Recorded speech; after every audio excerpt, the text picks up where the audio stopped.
Donc, la thématique de cette saison aujourd'hui, l'instant critique. Euh, donc, on va aujourd'hui voir un peu encore une fois la Bhagavad Gita, parce que c'est riche d'enseignements. Et, euh, et donc, ce moment critique dans dans notre vie de tous les jours, sur le champ de bataille du quotidien. Donc, c'est ce moment, en réalité, si on comprend ce moment et qu'on peut retourner dans l'état qu'on ressent maintenant, si on peut faire ça dans la situation elle-même, c'est-à-dire pas seulement quand on médite maintenant, là on s'entraîne à pouvoir le faire de mieux en mieux, mais si on peut le faire à volonté et en une respiration, alors ça devient vraiment un outil pratique pour justement faire face à nos batailles, à notre Bhagavad Gita intérieur. C'est-à-dire notre vie est une constante invitation à la transformation. Et ce qui nous permet de jouer le jeu, c'est d'abord de comprendre que c'est le cas, que la vie est là pour nous demander en chaque instant une transformation, une offrande, si vous voulez, de nos limitations pour la réception de quelque chose de plus grand. Et, et ensuite, une fois qu'on a compris, on a besoin aussi de développer le savoir-faire. Comme un pianiste, nous dit Yogananda, un pianiste ne veut pas devenir un grand pianiste virtuose juste en pianotant de temps en temps selon son inspiration. On a besoin de faire nos gammes. On a besoin de se délier les doigts. On a besoin de euh, développer une agilité, en fait, une dextérité avec notre conscience même. Donc, c'est vraiment ce qu'on apprend, en fait, hein. Et je veux dire, quand on est à l'ashram, et si je parle de l'ashram, donc de mon expérience dans l'ashram d'Amma, c'est ce que nous dit Amma aussi, c'est vous êtes ici pour apprendre à conduire. On est dans un environnement. Alors maintenant, notre ashram, c'est maintenant, on est ensemble ici dans l'intention et grâce à Zoom, on peut être ensemble tous les jours. Et ce qui se passe, c'est que on apprend à conduire. Littéralement, on apprend à manier le volant de la conscience. On a un vaisseau spatial incroyable avec ce corps, avec des centres d'énergie, avec des circulations électriques, c'est-à-dire des circulations d'énergie et de conscience à travers tout ça. On a une capacité, on a un émetteur, on a un récepteur, on a un centre d'expression, on a un centre des sentiments, on a un centre de la volonté. Et tout ça, on a besoin d'apprendre à le conduire, à le piloter parfaitement. Et c'est à partir de là, quand on suit cette école de pilotage, que on peut apprendre à manier ce vaisseau spatial là où on a besoin de le manier. Tant qu'on n'a pas appris, en fait, on est euh, dans l'état du bébé. C'est-à-dire on subit, en fait, les choses. C'est-à-dire qu'on va réagir selon ce qu'on a développé dans nos vies passées, selon ce qu'on aime, selon ce qu'on n'aime pas. On va développer des tendances, etc. Donc tout ça, c'est, si vous voulez, c'est la roue du karma. Et tant qu'on est dans le fait de ne pas encore savoir conduire, on est pris dans les rouages du karma. Donc on a développé des choses, on a préparé, on a agit d'une certaine manière dans les vies précédentes ou dans le passé dans cette vie-là, et les résultats, les conséquences vont venir. Et donc notre pratique, finalement, c'est beaucoup plus que de méditer, que de pratiquer même le kriya, qui est une merveilleuse technique, ces techniques de communion intérieure. C'est plus que ça, c'est de pouvoir, à volonté, retourner dans cet état quand c'est nécessaire. Et à partir de cet état, que finalement on va apprendre à ne plus quitter, à partir de cet état, laisser l'action jaillir. Euh, L'action juste, la réaction, la réponse juste à ce qui est là. Alors c'est tout l'enseignement de la Bhagavad Gita et c'est pour ça qu'elle est merveilleuse. Je veux dire, c'est pas seulement l'enseignement de la Bhagavad Gita, c'est aussi l'enseignement des évangiles, mais la Bhagavad Gita nous parle un langage qu'on peut comprendre aujourd'hui euh, plus directement. C'est-à-dire, c'est moins dans des symboles et des paraboles qui sont extrêmement riches et qui sont merveilleuses à lire aussi dans les évangiles, mais aussi dans la Bhagavad Gita, il y a cette lecture-là, mais aussi un langage direct, très direct sur justement le souffle, la respiration, etc. Donc, c'était pour un peu le contexte de ce qu'on fait aujourd'hui. Aujourd'hui, on est sur le champ de bataille avec Arjuna, donc, qui est cette cette force de volonté, enfin, qui représente la force de volonté en nous, dans l'aspirant spirituel. Et on est donc avec Arjuna et Krishna. Et on est tout au début, en fait, avant même que les deux aillent au milieu du champ de bataille. En fait, on est à ce moment-là. Et donc, vous vous rappelez que le premier verset de la Bhagavad Gita, c'est le roi aveugle, donc, qui demande à Sanjaya, donc Dhritarashtra demande à Sanjaya, que s'est-il passé sur le champ de bataille?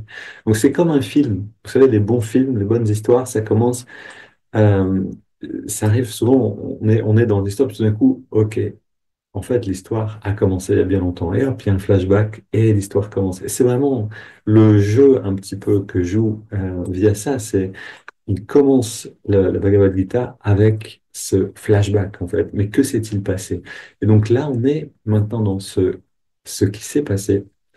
Il y a il y a quelques versets, en fait. Il y a une vingtaine de versets qui suivent ensuite donc cette question du roi qui dit que s'est-il passé? Et ces 20 versets, ça va être le côté ennemi. Ok, on va y retourner plus tard, c'est-à-dire le côté en fait des Kauravas, c'est-à-dire des tendances négatives en nous sur le champ de bataille du quotidien, qui regardent donc le roi des tendances négatives, qui regarde le clan des tendances positives, le clan des Pandavas, et qui ressent une certaine agitation.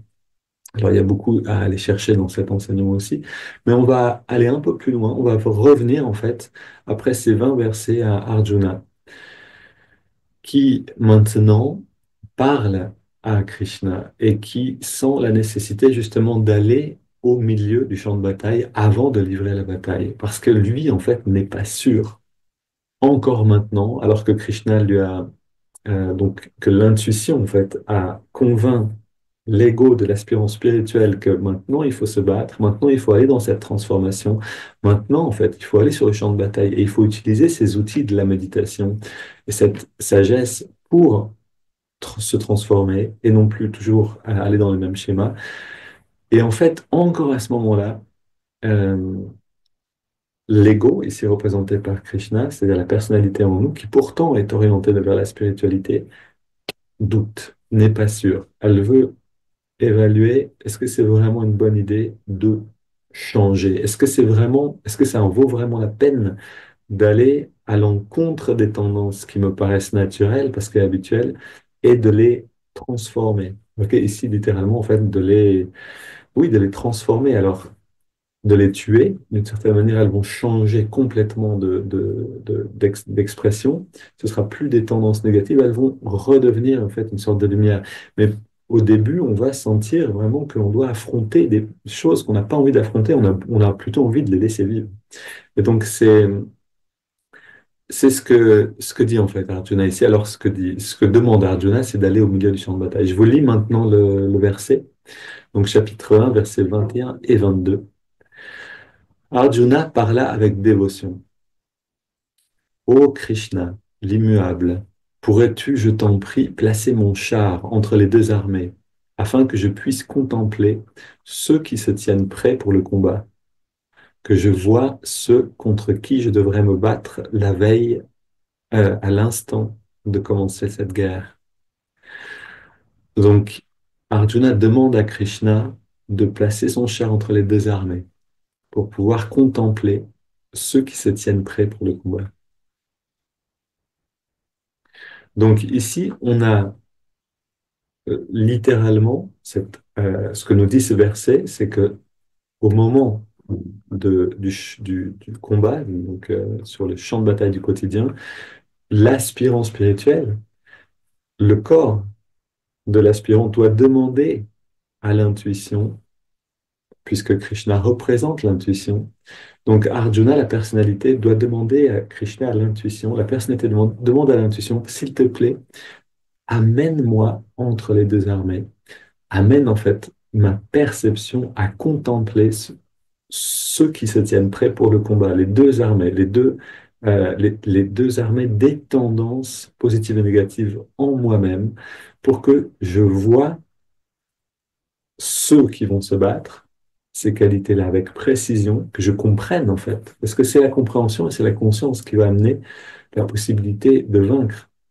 Et donc, en effet, le pas important, c'est de voir, de regarder. On ne peut pas se battre euh, si on ne voit pas qu'il y a une bataille, et on ne peut pas se battre si on ne sait pas contre qui on se bat. On a besoin de voir en fait quelles qualités positives en nous-mêmes on a besoin de développer en fonction des qualités négatives qui nous font face ici. Donc, alors, on va profiter d'un commentaire de Yogananda qui est merveilleux sur justement ce verset-là. Et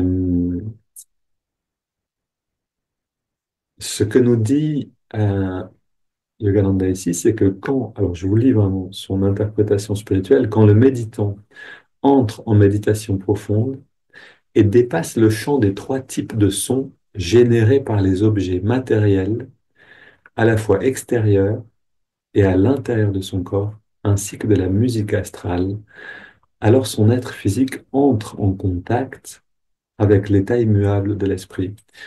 C'est l'interprétation spirituelle que donne Yogananda de ce texte, de ce verset. Quand le méditant entre en méditation profonde et dépasse le champ des trois types de sons. Ok, en fait, ça veut dire quoi? Ça veut dire, euh, justement, quand on est sur le champ de bataille, l'émotion vient. Ok, on va toujours avoir à traverser des émotions. C'est le mécanisme de la transformation. C'est l'émotion qui est une énergie non pacifiée en nous. Donc attention, l'émotion et le sentiment sont deux choses différentes. Le sentiment, je peux ressentir, ça ne me force pas à agir. Je peux choisir, j'ai une liberté intérieure, tandis que l'émotion, le nom même en fait, du mot, le mot émotion signifie émover, c'est-à-dire mettre en mouvement. Euh, L'émotion m'oblige, l'émotion me contraint, emmène ma conscience quelque part. Pourquoi est-ce qu'on a tant de mal à ne pas penser? Parce que les émotions et les pensées, c'est en fait une énergie, une seule énergie qui se manifeste à différents degrés d'intensité. C'est parce que une émotion m'emmène avec elle, en fait, que la pensée peut m'emmener avec elle. Si je reste complètement détaché, je peux voir les pensées passer, mais sans aller avec elles. Qu'est-ce qui fait quand on médite qu'on est constamment à se perdre et à se demander, mais en fait, attends, je suis en train de méditer, je reviens à l'observation du souffle. Pourquoi est-ce qu'on a besoin de se focaliser, de focaliser l'attention? Parce que la force, en fait, des pensées vient de l'émotionnel en nous.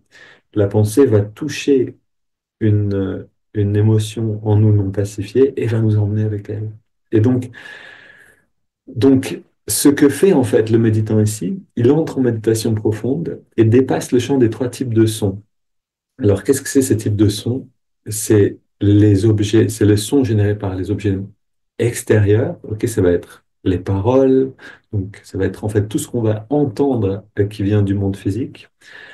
Les sons intérieurs, donc battement du cœur, la respiration, et même la musique astrale, c'est-à-dire euh, le son de l'énergie à l'intérieur. C'est-à-dire on a besoin en fait de rentrer en méditation suffisamment profonde pour retourner au-delà des mouvements d'énergie à l'intérieur du corps, pour entrer en contact avec l'esprit, avec l'état immuable de l'esprit, Krishna.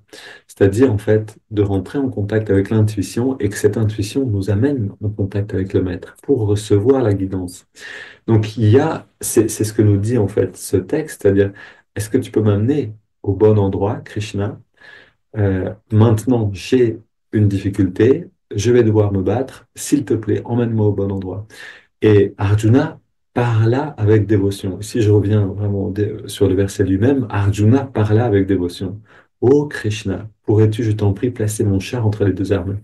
Donc c'est avec cette dévotion, c'est pas seulement une technique, ok? C'est ici, on peut vraiment se perdre dans la spiritualité en pensant, en fait, c'est des techniques, Dieu n'existe pas, ok? C'est des techniques, c'est nous qui créerons l'état de conscience qu'on désire avoir, et à la fin, c'est les vers de terre. Je caricature bien sûr un petit peu l'approche, mais c'est quelque chose qui va pas nous emmener au bon endroit. C'est-à-dire, on a besoin de demander de l'aide, de demander en fait à ce maître qui existe en nous, qui représente le divin, qui représente, qui incarne en fait notre conscience cible, celle qu'on veut atteindre. Et on a besoin de parler avec lui et lui demander, amène-moi, s'il te plaît, là où je dois aller, c'est-à-dire dans la vision claire, contempler ce qui est en train de se passer là. Et donc ça demande en effet cette capacité à rentrer dans l'instant, littéralement en un claquement de doigts, en une respiration, dans un état très profondément intériorisé. Donc, se libérer un instant de l'extérieur. C'est pas évident parce que quand on est dans une émotion, on est amené vers l'extérieur et donc on a besoin de devenir fort pour aller au contresens de cette direction-là. Maintenant, ce que nous dit aussi Yogananda à propos de cette phrase, cette situation, c'est que lorsque le feu en fait du contrôle du soi, et qui est donc le Arjuna représente la volonté, représente le feu intérieur qui correspond au troisième chakra, qui correspond aussi au feu de la digestion, mais qui, sur un plan spirituel, correspond au feu de la volonté. La digestion nous permet de brûler, en fait, de transformer l'expérience, c'est-à-dire la digestion pour le corps physique, c'est je transforme la nourriture et j'intègre et j'en retire ce que j'ai à intégrer et je laisse ce que je n'ai pas à garder en moi. Et cette force-là, sur le plan spirituel, correspond à l'expérience, c'est-à-dire je mange avec le corps, avec l'esprit, je fais l'expérience d'une situation. OK? Et ça va être la force digestive pour le corps qui fait le tri et qui permet d'intégrer et de brûler ce qu'il faut brûler. Et c'est en fait euh, le, cette même force du troisième chakra qui va permettre lorsque je fais une expérience, lorsque je vis quelque chose, de, de développer la volonté. En fait, c'est la volonté qui va me permettre d'atteindre l'état de conscience nécessaire pour que la transformation se fasse. C'est-à-dire pour que je vois dans l'instant présent, dans l'expérience, ce qui est bon pour moi, ce que je vais intégrer, ce que je vais garder, ce qui n'est pas bon pour moi, ce que je vais laisser passer, ce qui appartient à l'autre, ce qui... C'est en fait cette force de volonté qui me permet d'atteindre euh, la conscience nécessaire pour que l'évolution se fasse. Donc, lorsque le feu du contrôle du soi, de soi-même, donc Arjuna, le contrôle de soi ici, vraiment le contrôle de nous-mêmes, dans le sens de notre personne, et non pas du soi avec un grand S. Donc, lorsque le feu du contrôle de soi est prêt à affronter toutes les forces sensorielles, donc est prêt à justement euh, pas se rebeller, mais on pourrait dire se rebeller, c'est-à-dire ne plus subir la domination des forces sensorielles. Oui, donc quand le feu du contrôle de soi est prêt à ça, à affronter non pas une force, mais toutes les forces sensorielles, c'est-à-dire vraiment à cette capacité à vouloir se détacher, alors l'esprit, Krishna, le maître spirituel, devient le cocher et la force directrice qui guide le char vers la vie, donc le char de la vie, ici le char est vu comme la vie elle-même, l'incarnation, vers la victoire dans le combat contre la séduction des sens. Ok, ça c'est le commentaire de Yogananda. Et en fait, ce que Yogananda nous dit ici en commentant de cette manière, c'est que on a d'abord besoin de développer cette force de volonté. Tant que la force de volonté est faible, on ne pourra pas se battre sur le champ de bataille. On le subira. Ok, on n'aura pas encore le feu nécessaire pour affronter, pour vouloir même affronter les forces sensorielles. Il faut d'abord le vouloir. Donc, tant qu'on n'a pas cette force-là, on a besoin de développer la volonté. C'est la priorité. En fait, sans une force de volonté forte, c'est pour ça la question que nous pose la Mahabharata, que je vous ai posée aussi la semaine dernière, quelle est la force de ma parole? Est-ce que je peux choisir? Est-ce que je peux décider de faire quelque chose et m'y tenir? Ou est-ce que j'ai une parole fluctuante? Est-ce que j'arrive pas à choisir entre maintenant je vais faire les courses ou maintenant on va faire ça ou est-ce qu'on fait ça à manger ou est-ce qu'on fait ça? Est-ce que je suis constamment dans une hésitation ou est-ce que je peux choisir? Et si je suis souvent dans une hésitation, alors je peux peut-être le voir et agir avec ma volonté pour reconnaître ces moments-là. Parce que, en réalité, décider, c'est-à-dire avoir une décision claire, c'est déjà une preuve de maturité assez exceptionnelle. Ça veut dire, en fait, de pouvoir aller dans l'intuition et de sentir ce qui est juste.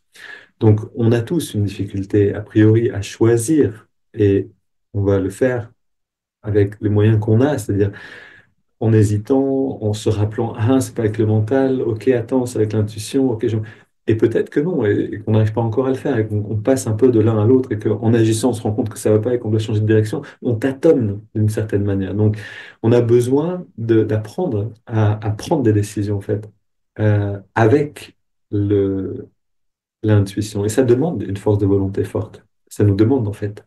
Et à chaque fois, ça demande cette volonté, à chaque fois qu'on va l'utiliser pour prendre une décision de la bonne manière, on va la renforcer. Maintenant, donc, ce que nous dit Yogananda ici, c'est d'une part, on a besoin en fait de cette force de volonté, oui, Arjuna représente cette force de volonté qui est dans la capacité à se battre contre les forces sensorielles, les forces des sens, Euh, et en même temps, ce que nous dit ce texte, c'est qu'on a besoin de ne plus avoir d'indulgence envers l'une ou l'autre de ces forces. On peut avoir des faiblesses, bien sûr. Le fait de connaître ces faiblesses va nous permettre de nous armer, en fait, de nous renforcer face à elles. Mais tant que à l'intérieur de nous, il y a une part qui dit, OK, euh, tout n'est pas ça. En gros, je peux remettre en question des choses, mais il y a des choses dans ma vie que je ne veux pas remettre en question. Il y a des tendances en moi que je ne veux pas encore abandonner. Alors là, on ne pourra pas non plus se battre contre ces choses-là. Alors, ça demanderait en effet un exemple. Euh, un exemple très simple, ça va être la nourriture, puisqu'on est tous les jours face à cette bataille-là. Je je pense que on a tous nos petits, vous savez, nos petits péchés mignons. Oui, moi, c'est le chocolat, c'est, je sais pas, le salé, les chips, etc. On a chacun un petit peu un truc comme ça, une faiblesse. Ok, c'est super, parce qu'on peut s'entraîner avec ça.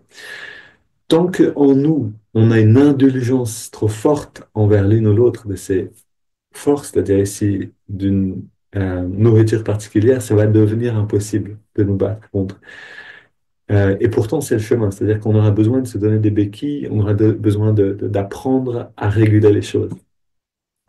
La vie, le chemin spirituel n'est pas seulement euh, une, une, une, euh, une absence de plaisir. Ok, c'est important de bien le comprendre. Parce que quand je parle de la nourriture, quand on parle en général dans la spiritualité de la nourriture, on peut dire, mais attends, et ça veut dire quoi en fait? Il faut juste se priver de tout, avoir un air sévère? Non. On a besoin aussi de se faire plaisir.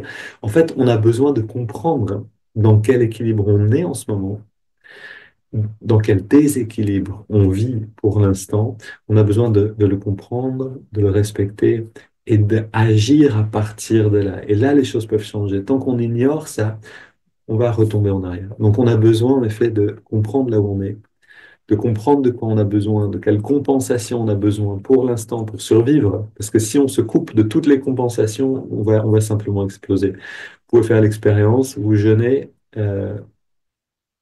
trop longtemps et vous allez simplement plus pouvoir trouver que la vie a du sens.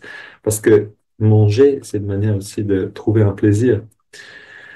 C'est la première manière, en fait. Donc, on a besoin de comprendre dans quel équilibre on est et puis à partir de là, avoir une force de volonté qui est forte pour dire, OK, je sais que j'en suis là, mais je veux avancer. OK? Et on n'a pas besoin forcément de travailler sur je veux dire, travailler sur la nourriture, c'est une merveilleuse manière de le faire, puisqu'on va, comme j'en parlais cette semaine, aussi aller vers une légèreté de la conscience. quand je peux euh, gouverner en fait ce qui rentre, c'est-à-dire quand je peux choisir vraiment de quoi je me nourris sur le plan physique, je vais aussi pouvoir choisir de quoi je me nourris sur le plan de l'esprit. Les deux sont très liés en fait. Donc, si je travaille avec la nourriture, oui, je vais atteindre une certaine légèreté sur le plan physique parce que je choisis ce qui rentre, je ne m'intoxique pas ou je m'assomme pas avec des choses trop lourdes, trop riches, etc., dont j'ai pas forcément besoin en fait. Euh, et du coup, la conscience devient fluide, devient plus facile à manier. Vous pouvez essayer, vous jeûnez un petit peu et vous voyez que vous êtes léger avec la conscience. Il y a même une joie naturelle qui va venir. Donc, on peut s'entraîner avec ces choses-là. Ce qui est important, en effet, c'est de voir où sont nos indulgences, c'est-à-dire où sont nos faiblesses, pour se renforcer face à elles. Parce que c'est quand la vie va venir ensuite frapper à la porte en disant, là, il y a quelque chose à transformer, et tu as un effort à faire et c'est pas facile. Il faut faire cet effort-là. C'est-à-dire quand la vie va venir nous secouer, on a besoin de s'être entraîné déjà sur le champ de bataille du quotidien, mais en particulier du dinacharya, c'est-à-dire vraiment de créer ce que c'est ce terme ayurvédique, le dinacharya, un rythme de la journée qui nous renforce, un rythme de la journée qui nous met un petit peu à l'épreuve et en même temps qui nous renforce. Donc, si je décide de manger à telle heure, de me coucher à telle heure, etc., déjà, j'ai un défi consistant dans ma journée, c'est de respecter cette décision-là. Et ça va être le travail de préparation. Ça va être le travail qui va me permettre de développer cette force euh, dont j'aurai besoin quand la vie va me demander un changement important. Euh, alors, je peux ici encore une fois rappeler, j'en ai déjà parlé, cet exemple que j'ai vécu vraiment fort, c'est-à-dire une passion qui est revenue de la passion du vol à voile à un moment donné et qui a quasiment, je veux dire, c'était soit je rentre dans cette passion avec toute mon âme, toute mon énergie, soit j'arrive à y renoncer et je continue d'avancer spirituellement parce que je ne pouvais pas faire les deux en fait. Le chemin spirituel demande de l'énergie et puisque j'avais à faire, demander de l'énergie. Donc voilà, j'avais ici un choix important à faire. La vie là est venue me secouer en me donnant à nouveau cette tentation-là, cette indulgence en fait, en me la donnant à voir. Est-ce que je vais plonger dedans ou est-ce que je vais savoir me rassembler cette force à l'intérieur, voir les armées, qu'est-ce qui est vraiment en jeu ici dans cette situation, et agir à partir de là. Et ça m'a bien pris quelques semaines, pour pas dire plus, ça m'a pris un certain temps. Donc, on a besoin de s'entraîner sur le champ de bataille du quotidien, vraiment OK, jouer avec les paramètres de la journée, trouver un rythme de vie qui soit régulier, stable et renforçant. Et ça va nous aider donc quand on aura des vraies difficultés, des difficultés donc qui remettent en question beaucoup en fait de notre vie spirituelle. Est-ce que je vais rester fidèle? OK, on est dans une relation, est-ce que je vais rester fidèle? Est-ce que je peux faire face à cette maladie d'un proche, par exemple, de la bonne manière, non pas en fuyant, mais en étant une aide, non pas en tombant dans euh, l'excès d'empathie négative, où je vais m'écrouler moi aussi, comme l'autre personne qui s'écroule parce qu'elle voit que peut-être qu'elle va mourir. Est-ce que face à ces situations qui sont plus difficiles, est-ce que j'aurai en fait la force de retourner à l'intérieur, de regarder le champ de bataille et de choisir calmement ce qu'il y a à faire? Donc l'enjeu est grand. Euh, la volonté, l'enjeu de développer la volonté est grand en fait. C'est ce qui va vraiment décider de tout le reste. Le moment de la mort est un moment où on a besoin de toute notre force de volonté. Et c'est vraiment intéressant d'entendre les témoignages de différentes personnes qui vivent à Ananda. Donc Ananda, c'est une communauté, beaucoup de gens vivent ensemble dans différents endroits du monde aussi, enfin vivent ensemble dans leur maison, mais se regroupent autour d'un centre de retraite, d'un centre de pratique. Et donc certains, bien sûr, meurent quelquefois de maladies, de cancer ou de mort paisible, mais le moment de mourir, dont beaucoup sont témoins, puisque quand quelqu'un a un Ananda meurt, il aime souvent être entouré de ceux qu'il aime.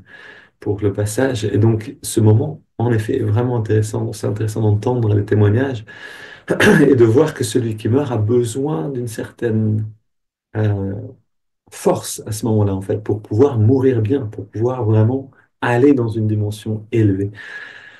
Euh, non pas que... Oui, on va laisser ce thème-là pour l'instant, mais c'est quelque chose donc, qui est important pour nous, qui va nous servir vraiment au moment aussi de quitter notre corps. Et ce moment est très important, en fait. Dans quel état on quitte le corps? Dans quel état d'attachement? Dans quel état de détachement? Dans quelle maturité spirituelle?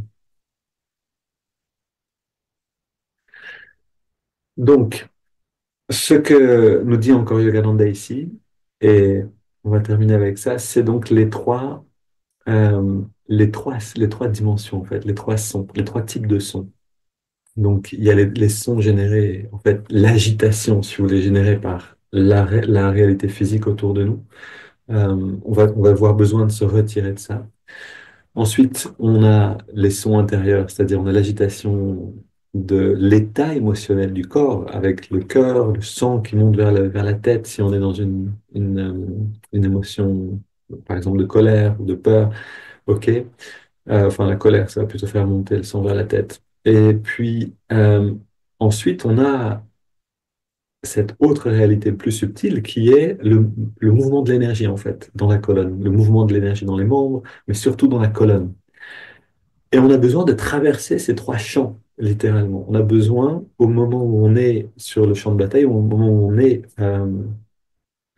mis au défi par la vie, par une situation, on a besoin de se retirer de l'agitation externe, de se retirer de l'agitation interne et d'aller au-delà même des mouvements d'énergie qui sont dans la colonne. Et là, on peut en effet retrouver un lien avec l'intuition. Et l'intuition peut nous éclairer, peut nous donner à voir le champ de bataille, peut nous donner une clarté en fait sur ce qui est là.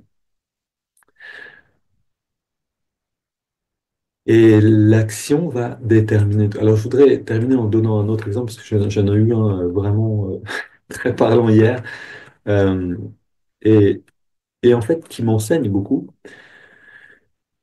euh, et qui nous montre que, en fait, même quand on est débordé par une émotion, on peut encore faire quelque chose euh, qui nous ramène dans la bonne direction. Parce qu'en fait, ça va être constamment le chemin. C'est-à-dire que si on pense que le chemin spirituel ou la transformation, ça va être de vaincre l'émotion et donc de plus ressentir d'émotion et qu'à partir de là, on peut se transformer, on se trompe.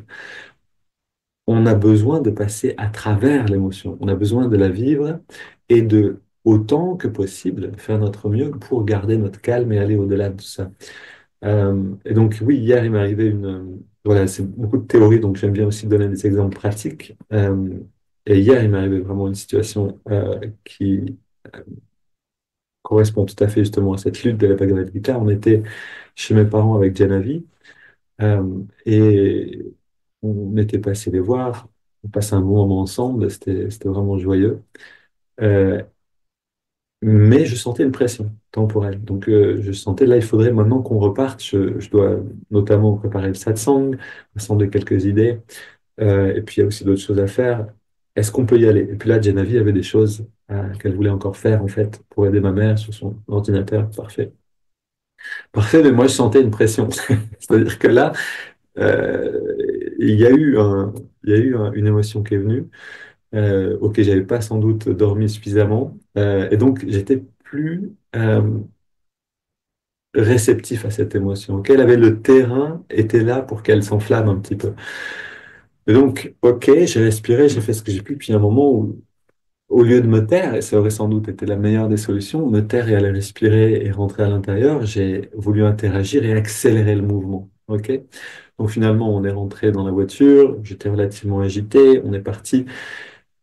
Et ok, ça s'est pas trop mal passé, mais j'étais vraiment pas apaisé à l'intérieur. Et j'étais désolé de quitter mes parents de cette manière-là, alors que c'était très joyeux et sympathique juste avant. Et donc, là, j'ai eu justement ce travail à faire. C'est-à-dire, ok, il y a l'agitation extérieure, Je suis en train de conduire, on est en train de partir. Je vois cette agitation. J'aime pas ça, en fait. Je suis pas dans l'énergie que j'aimerais vivre. On n'est pas vraiment, je suis pas au bon endroit et je suis en train de conduire, de guider une situation. J'aime pas ça. Donc, je me retire de cette agitation extérieure et je regarde ce qui se passe à l'intérieur. Et là, en effet, j'ai vu, il y a de l'agitation. Le cœur bat, il y a une sorte de malaise un petit peu à l'intérieur. Le ventre est pas forcément complètement détendu. Je suis pas bien au niveau physique. Et qu'est-ce qui se passe au niveau de l'énergie? Oui, il y a une émotion de frustration, un petit peu de colère, parce que j'ai l'impression d'être en retard, d'avoir dû attendre, le mental va pas dans la bonne direction. Il y a en effet cette colère qui est là, comme un malaise énergétique. OK? Et ça a été intéressant parce que quand je l'ai vu, il y a quelque chose qui a changé. C'est-à-dire à partir du moment où on peut regarder les choses et où on peut vouloir en fait que ça soit différent, renoncer au plaisir de la colère, parce qu'il y a une plaisir malsaine dans la colère, de dire, non, ça suffit, j'ai décidé qu'il fallait partir, tu m'as encore fait attendre. Vous savez, toute ce plaisir de l'agitation ou de l'expression d'une émotion, on a besoin de renoncer à ça. Et là, j'ai prié pour avoir de l'aide. Et donc, ce qui est venu, c'est un rond-point. Le rond-point, c'est la possibilité de revenir en arrière. C'est-à-dire, quand on est juste sur une petite route de campagne et qu'il faut faire demi-tour, c'est plus compliqué. Il faut trouver l'endroit, s'arrêter, c'est un peu dangereux. Sur ces routes de campagne en particulier, ça roule vite. C'est pas évident. Là, il y a un rond-point, c'est facile. Je prends le rond-point, je m'arrête pas et je reviens en arrière. Et donc, je suis revenu chez mes parents et j'ai proposé à Janavi, écoute, va faire ce que tu es en train de faire. Je sens que c'est mieux. Moi, je vais aller marcher un petit peu et préparer le satsang en marchant, c'est parfait. J'ai de la matière pour le satsang en plus avec tout ça, c'est parfait. Donc, le retour en arrière a permis de changer la direction ici de l'énergie et j'ai senti en marchant ensuite la joie revenir. Donc, ça ne veut pas dire que je ne suis pas tombé. Je suis tombé. Je suis tombé dans l'émotion, j'ai agi à partir de l'émotion, mais à un certain moment, la volonté de revenir à l'intérieur, de me libérer justement de ces trois dimensions, c'est-à-dire à la fois l'agitation extérieure que j'avais causée, l'agitation intérieure que je vivais, et euh, le malaise énergétique. Je le décrirais comme ça vraiment de mon expérience hier, dans lequel j'étais, aller voir tout ça et décider d'aller dans une autre direction et demander humblement, OK, je me suis perdu, désolé, c'est pas ce que je voulais, aide-moi, tu es là pour ça. Le rond-point arrive et me permet de revenir en arrière et d'agir différemment. Et donc ça va être, bien sûr, ça va avoir ça aura un visage différent à chaque fois, mais je donne juste cet exemple que j'ai vécu hier parce que c'est pas le seul, bien sûr. J'en vis souvent où je tombe et ensuite je vais ce processus de revenir au centre, voir plus clair, demander de l'aide et agir à partir de là. Et en fait, ces moments où on tombe et on se relève sont très fertiles. Littéralement, c'est parce qu'on tombe et qu'on se relève qu'on apprend l'équilibre, qu'on apprend en fait à quel endroit on est en train de tomber. On a besoin de tomber d'abord, de se relever, et ensuite on va voir, ah là je suis en train de me pencher là, et ok, est-ce que je vais... Non, je vais pas parler, je vais rester en silence, je vais respirer dehors, et je vais la laisser faire ce qu'elle doit faire. Ok, ça c'est la prochaine étape. Sans doute que si j'avais dormi un peu plus, ça aurait été plus facile. C'est aussi l'intérêt d'ailleurs de dormir peu, c'est-à-dire à la fois on a besoin de dormir suffisamment pour être de bonne humeur et productif, fertile, etc. En même temps, le fait de dormir peu nous met plus facilement en face de nos émotions. Et c'est là où ça peut devenir vraiment intéressant. Donc, on a besoin de constamment jongler avec cet équilibre-là. OK. Maintenant, assez parlé. Moi, c'est nous tous, c'est-à-dire en groupe, on va explorer un petit peu ça. Donc, je vous ai donné cet exemple-là où j'ai perdu les pédales et puis finalement, j'ai pu un peu les retrouver. Je pense que on est tous, tous les jours, ou quasiment, je pense en fait vraiment un peu tous les jours, dans des moments où on perd un peu les pédales. OK? Euh, Regarder ces moments, c'est aussi pouvoir s'en détacher. C'est aussi vraiment retrouver cette clarté. Ah, ah, telle et telle et telle chose se sont passées qui ont fait que j'en suis arrivé à agir de cette manière. Est-ce que j'ai pu ensuite inverser la direction? Oui, non. Est-ce que j'ai pu ensuite m'excuser? Euh, c'est le repentir, changer la direction en disant, voilà, j'ai agi de cette manière, j'en suis désolé, c'est pas ce que je voulais. Qu'est-ce que j'ai fait en fait à partir de là? Donc, l'idée, c'est vraiment trouver un endroit où vous avez perdu les pédales. OK? C'est notre Bhagavad Gita à chacun. Et c'est là où ça devient riche, cet enseignement, c'est que, en fait, tous, on est constamment dans cette situation de est-ce que j'y arrive, est-ce que j'y arrive pas? OK? C'est la richesse de la vie, en fait. Donc, prenez un moment où vous avez perdu les pédales, trouvez-le et regardez rapidement qu'est-ce qui s'est passé sur le champ de bataille. Jouons vraiment le jeu. Oh, Sanjaya, bon, le mental aveugle, oui, j'ai pas pu agir comme il fallait à ce moment-là, j'étais aveuglé par ce qui s'est passé à l'extérieur. Je demande à l'introspection, dans le calme, maintenant, qu'est-ce qui s'est passé sur le champ de bataille? Et ensuite, je vous propose simplement de partager en fait nos vécus et de voir en fait ce qui s'est passé, de voir aussi éventuellement ce qu'on pourrait faire mieux la prochaine fois, bien sûr, dans une situation similaire. Ok, je vous propose de le faire en prenant une grande inspire. Et là, j'invite aussi ceux qui sont en ligne à le faire. Donc, on prend une grande inspire. On expire, on détend tout.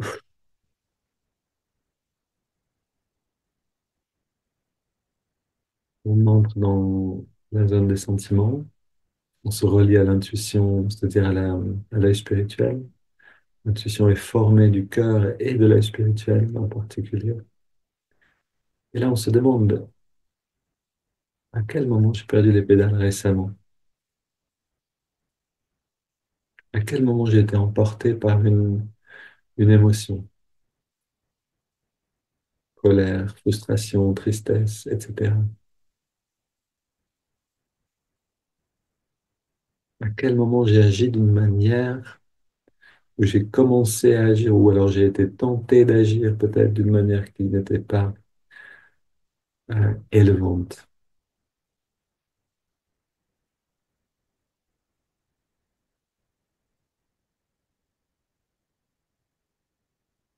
Ok, maintenant, qu'est-ce qui s'est passé?